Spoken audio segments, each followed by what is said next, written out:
Hi, I hope you're doing well today. In today's lecture, I'm going to give you an introduction to Python Tutor, and we're going to go through some basic Python object types. Let's start with Python Tutor. Python Tutor is a free website that shows you what your code is doing step by step. We'll be using it to learn Python in the Python Essentials section of the course. To get to Python Tutor, click on this link. For example 1, I'm going to introduce you to it. We'll be using the code from example 1 of today's lecture resources. If you haven't downloaded it, please pause the lecture and do so right now. Once you open up Python Tutor, you should see something like this. The box right here is Python Tutor's code editor. It looks a little small right now, so I'm going to zoom in. To zoom in on a PC, hold Control and click on plus. I'm going to zoom in to 125%. To zoom out on a PC, hold Control and click minus. I'm going to zoom back to 125%. To zoom in on a Mac, I believe it's Command plus, and to zoom out, it's Command minus. Notice over here, we get to choose the version of Python that we want to work with. In this course, we'll use version 3.11. I'm going to pull up the code file of example 1, copy the code that's in here, and paste it into the code editor. To instruct Python Tutor to start running the code, click on Visualize Execution. After we click on Visualize Execution, we are redirected to this page. Notice that nothing is happening. Python Tutor has paused itself and is waiting for us to give it instructions to continue. Also notice that Python Tutor is telling us that it's at step 1 of 3.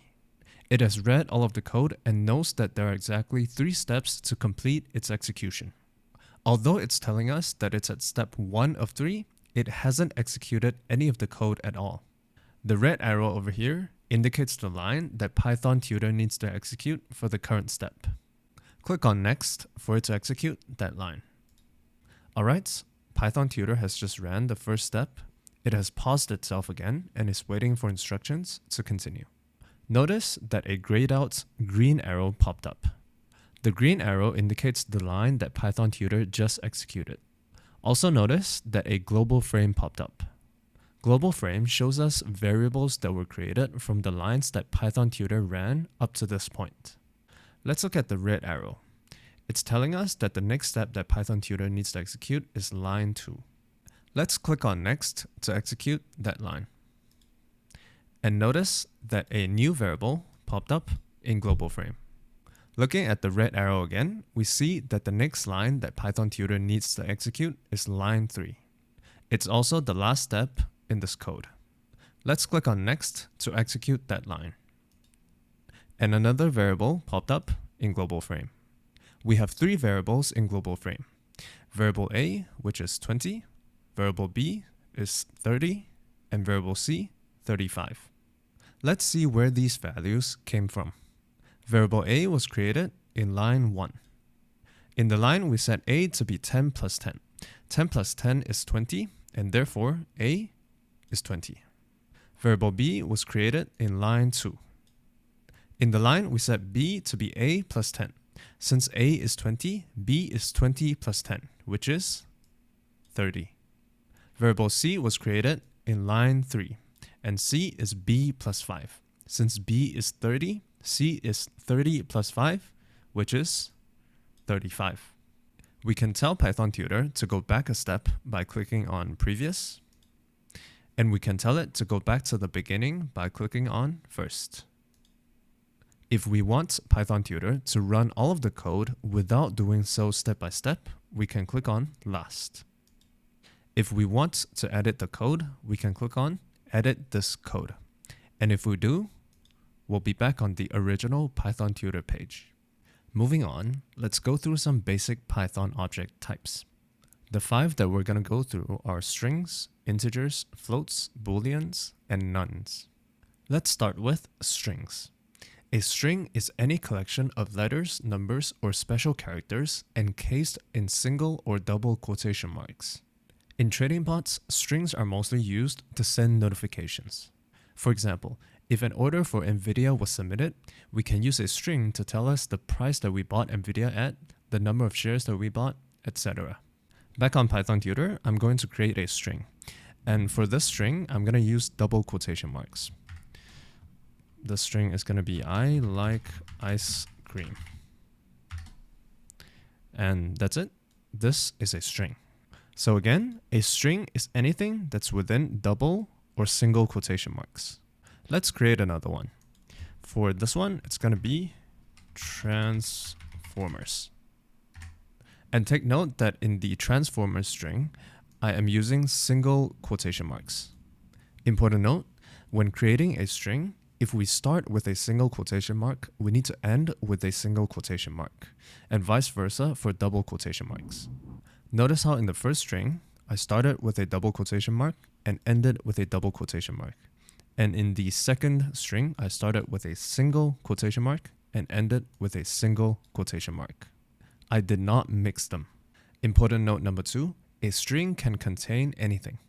In the first string, we have letters and spaces, whereas in the second string, we only have letters. A string doesn't have to just be letters and or spaces. It can contain just about anything. Let's create a new string, and in it, we're gonna add some special characters, a full stop, a comma. Notice how in this string, it doesn't contain any letters or spaces. It's just a bunch of random special characters. So yeah, a string can be anything as long as it's within double or single quotation marks. Important note number 3, a space is considered a character in the eyes of Python. I'm going to create a new string, and this one is just going to contain a space. Even though this string contains only one space and nothing else, it's considered a valid string in the eyes of Python. Important note number 4, a string can contain no characters. I'm going to create a new string that contains nothing. Even though this string contains nothing, it's also considered a valid string in the eyes of Python. It's what's known as an empty string. Moving on, let's talk about integers. Integers are 0, positive, or negative whole numbers without a fractional part. Essentially, an integer is any number that doesn't have decimals and is not within quotation marks.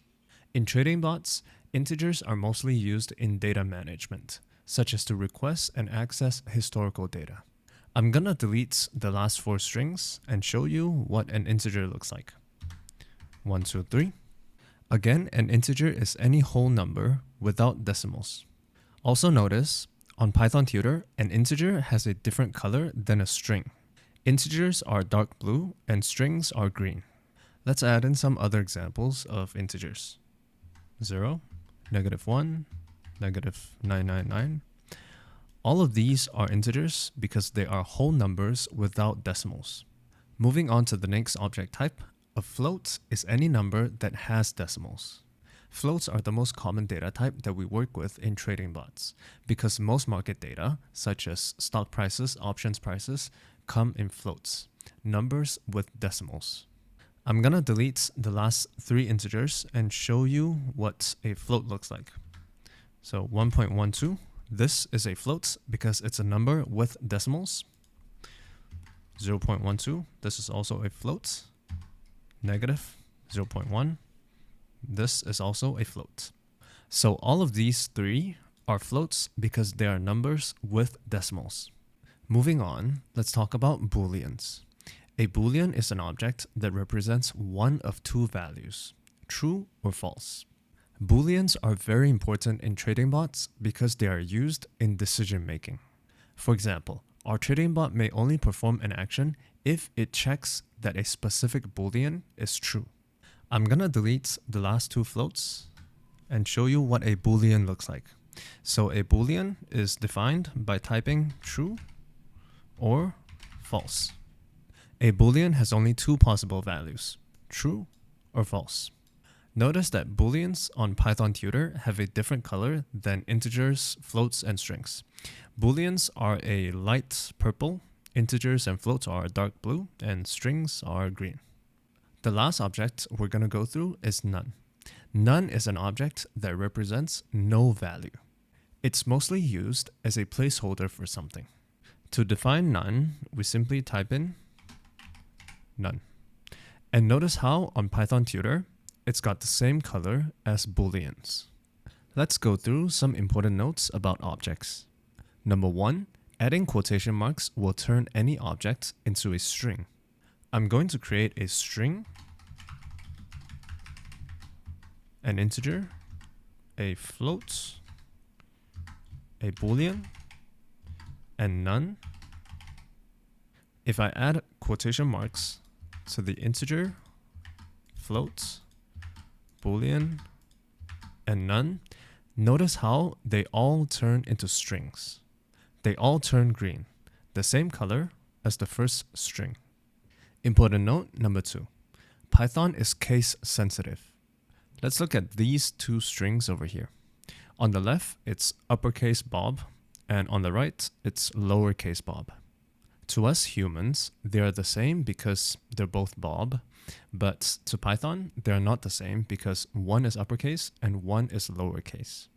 And finally, Python is object type sensitive, meaning that even though two objects may have the same value, if they are different object types, they are not the same.